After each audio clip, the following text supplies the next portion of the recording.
Channel के सभी साथियों को नमस्कार। आपके समक्ष प्रस्तुत की जा रही है मॉडल पेपर सेकंड, जो कि क्लास 10th का पेपर है और उसका सेकंड पार्ट प्रस्तुत किया जा रहा है। इसमें आपके समक्ष प्रस्तुत होंगे प्रश्न नंबर 20 से 30 तक की रिकॉर्डिंग, जिसमें कि 20 से 26 नंबर तक के जो प्रश्न है वह 4-4 नंबर के हैं और बाकी जो नंबर है वो ज़्यादा नंबर वाले हैं। और लास्ट में आपको एक भारत का नक्शा भी दिया जा रहा है, जो कि जिसमें कि 5 स्थानों के नाम आपसे पूछे जा रहे हैं। और ख़ास बात है कि इसमें 5 विविध प्रकार का आयाम प्रस्तुत किए जा सकते हैं, जिसमें भौगोलिक भी हो सकता है, राजनीतिक भी हो सकता है, राजधानी भी हो सकती है। तो आपको नक्शे की अच्छी तरह से तैयारी करनी है और इसको आप एटलस की मदद से आप नक्शे में भरने का प्रयास करें, ठीक है ना। तो रिकॉर्डिंग प्रस्तुत की जा रही है क्लास 10th के स्टूडेंट बंटी के साथ। Model paper number second part 2, प्रश्न संख्या 20। सातवाहन वंश की सांस्कृतिक उपलब्धियों पर टिप्पणी लिखी है। इसका उत्तर है पहला, सातवाहन वंश के सभी शासक हिंदू धर्म के अनुयायी थे। उन्होंने वैदिक यज्ञों और समाज में वर्णाश्रम व्यवस्था को प्रतिष्ठित किया। उन्होंने विदेशी आक्रमणकारी यवनों और शकों से संघर्ष किया। उन्होंने बौद्ध तथा जैन धर्म के विहारों तथा उपाश्रय को प्रचुर अनुदान दिए। दूसरा, उनके शासनकाल में कृषि, उद्योग तथा वाणिज्य व्यापार की उन्नति हुई। उन्होंने चांदी, तांबे, शीशे, कांसे आदि के सिक्के चलाए। तीसरा, उन्होंने ही सर्वप्रथम ब्राह्मणों की भूमि अनुदान देना शुरू किया।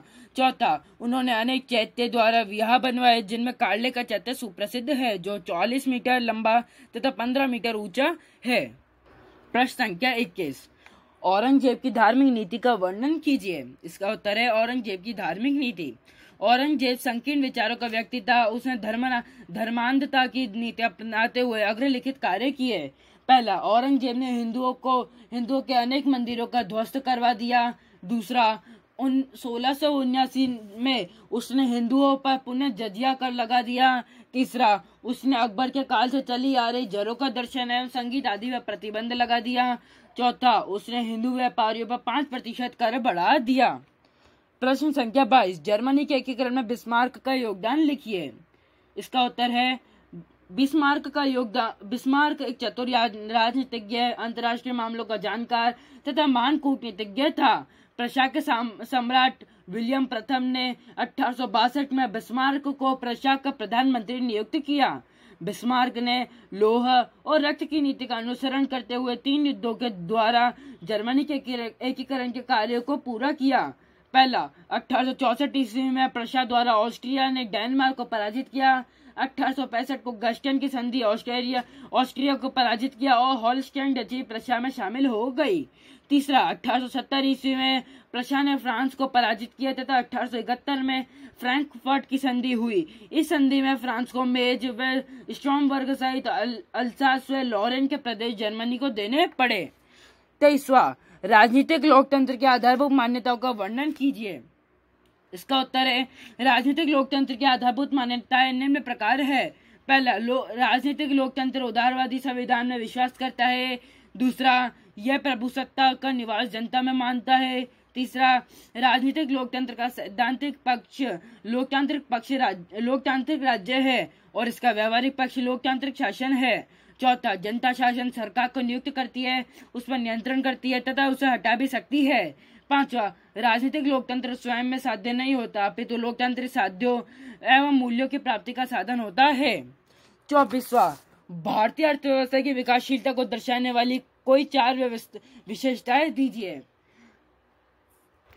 इसका उत्तर है पहला, राष्ट्रीय आय तथा प्रति व्यक्ति आय में सतत एवं तीव्र वृद्धि। 1980 के पश्चात भारतीय राष्ट्रीय आय एवं प्रति व्यक्ति आय में निरंतर वृद्धि हो रही है।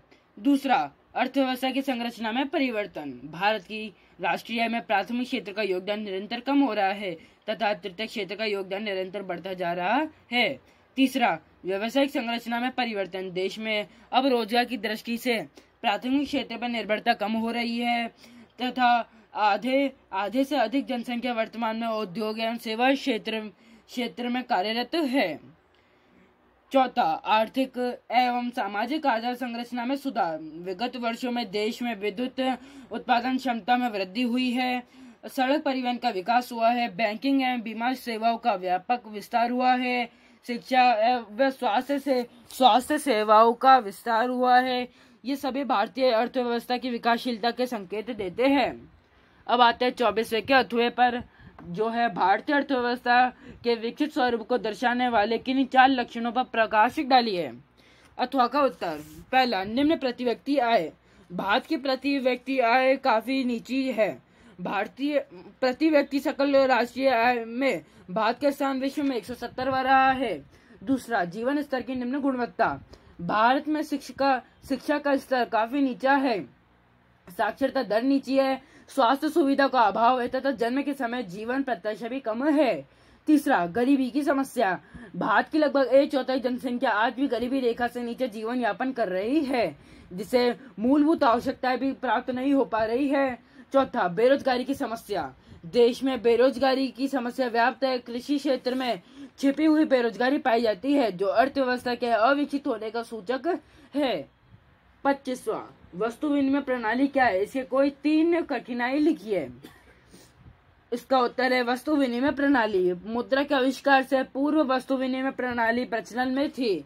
इस प्रणाली में वस्तुओं एवं सेवाओं का विनिमय प्रत्यक्ष रूप से वस्तुओं एवं सेवाओं के बदले में किया जाता है। वस्तु विनिमय प्रणाली में निम्न कठिनाइयां थी। पहला, इस प्रणाली में विनिमय हेतु आवश्यकताओं के दोहरे सहयोग की दुर्लभ स्थिति की अनिवार्यता थी, जिसमें काफी कठिनाई आती थी।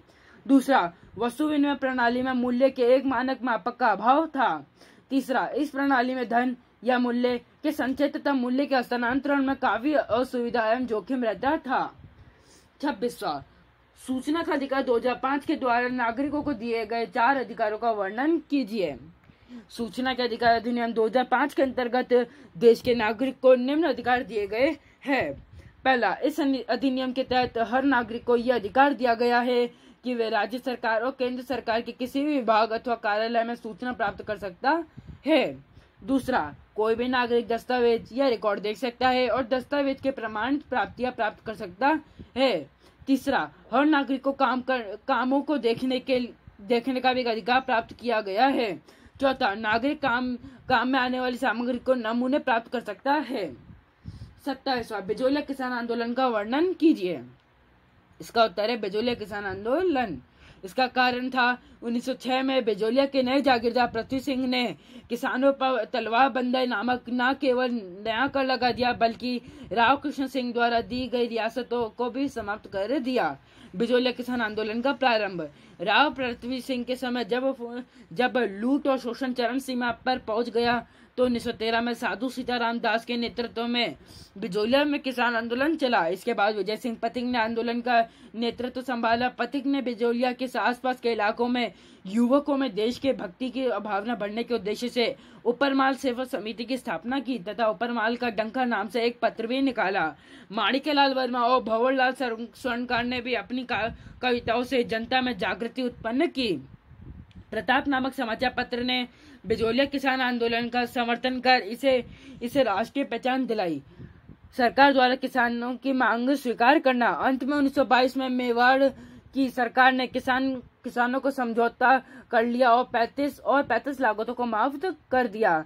बिजोलिया किसान आंदोलन पुनः शुरू करना। बिजोलिया की जागीरदार ने इसे समझौते का पालन नहीं किया। 1927 के नए बंदोबस्त के विरोध में किसानों ने अपने भूमि छोड़ दी। बाद में यह आंदोलन 1941 तक चलता रहा।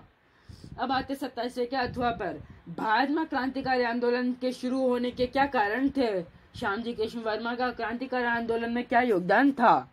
अथवा का उत्तर, भारत में क्रांतिकारी आंदोलन के शुरू होने के प्रमुख कारण निम्नलिखित थे। पहला, लॉर्ड कर्जन की प्रक्रियावादी नीति। दूसरा, 1905 में बंगाल का विभाजन। तीसरा, ब्रिटिश सरकार की दमनकारी नीति। चौथा, उदारवादी नेताओं की जनता को कुशल नेतृत्व देने की असफलता के कारण उपजी कुंठा। श्यामजी कृष्ण वर्मा का क्रांतिकारी आंदोलन में योगदान। श्यामजी कृष्ण वर्मा काठियावाड़ प्रदेश के निवासी थे। वे अंग्रेजी पॉलिटिकल रेजिडेंट के अहंकारपूर्ण आचरण से दुखी थे और भारत को विदेशी शासन से मुक्त कराना चाहते थे। 1905 में उन्होंने लंदन में भारत स्वशासन समिति का गठन किया। उन्होंने इंडिया सोशलिज्म नामक एक मासिक पत्रिका प्रकाशित की।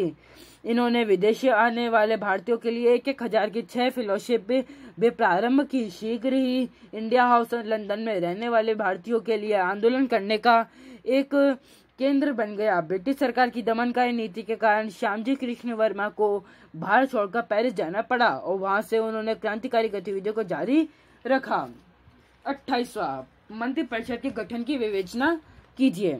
इसका उत्तर है भारत में मंत्रिपरिषद के गठन के प्रमुख चरण निम्नलिखित है। पहला, प्रधानमंत्री की नियुक्ति। राष्ट्रपति लोकसभा में बहुमत दल या दलीय गठबंधन के नेता को प्रधानमंत्री के पद पर नियुक्त करता है। दूसरा, प्रधानमंत्री द्वारा मंत्रियों का चयन। राष्ट्रपति प्रधानमंत्री का परामर्श से अन्य मंत्रियों की नियुक्त करता है। तीसरा, मंत्रियों में कार्य विभाजन। मंत्रिपरिषद के गठन के बाद प्रधानमंत्री उनके बीच विभागों का विभाजन करता है। चौथा, मंत्रियों के लिए आवश्यक योग्यताएं।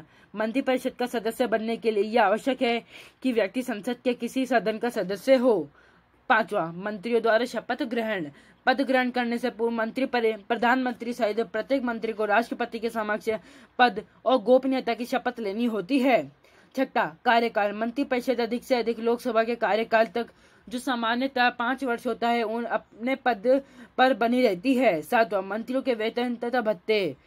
मंत्रिपरिषद के सदस्यों को मासिक वेतन तथा निर्धारित मासिक भत्ते दिए जाने का प्रावधान है। 8 मंत्रियों की श्रेणियां। मंत्रियों की 3 श्रेणियां होती है। पहला, कैबिनेट मंत्री, दूसरा राज्य मंत्री और तीसरा उप मंत्री। 28वें का अथवा, मंत्रिमंडल की शक्तियों का वर्णन कीजिए।